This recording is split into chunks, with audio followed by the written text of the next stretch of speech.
So let's do some macro micro here. First, macro. What is it about a cult that can create such devotion, even to the point of changing somebody's nature and character? It's an incredible thing when you get involved in a cult. It's unlike anything else. It takes over your entire life. It becomes all of you. And it gives you a lens through which you see everybody else in your life and how much value you give your life and everyone else's. But also it gives you a sense of the future and what your future is going to look like and everyone else's. And sometimes it's a very bleak picture. What's the difference between a cult and a religious experience? So when you get involved in a cult, you're involved in something that is not overseen by anything else, by anyone else. So the leader can say or do whatever they want. And it also, again, becomes your whole existence, your whole sense of yourself. You can't have other things and the cult. It becomes you. And you also can never question. The leader is never wrong. And usually there is a ton of fear induction to get you to follow what they say. And how does that transcend the normal bonds of, let's say, child and parent? What did you see in this situation? So I saw in this situation what I see almost every day, where kids are really seen as potentially something that's in the way.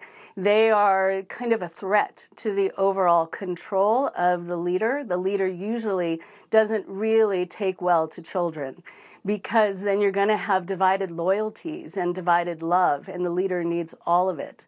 And in this situation, children were really seen as people who could do a horrible amount of harm in this world, that they could then be seen as zombies and as less than human. And that is something actually that you see in cults, that people will really disregard their children and sometimes abuse them to varying degrees because the leader has convinced them that's what the children deserve. What is your best sense of why you believe that's what happened here with Lori Vallow? So while I don't think there is an excuse for what she did, because I think along the way she needed to get help for what she was experiencing, and I say that as a therapist and as a mother, I do think that what happened here is that she was able to be convinced that not only were her kids potentially a source of danger in the world, but that they were in danger. So sometimes a cult leader will try whatever they can to see what gets under your skin and will motivate you to do something in whatever they tell you to do. So I think if the leader could convince her that her kids actually needed to be freed of whatever evil was inside of her, that she was actually doing something for them by killing them. Why didn't Chad Daybell then own that the children were killed because they were zombies and that's why they were buried in his backyard, instead of lying about it? Because a lot of the people who are leading cults are people who love to stay in the shadows. That's how they get away with it. They don't come clean. They hide their crimes and they hide their true intentions, and that's how they sustain themselves for as long as they do.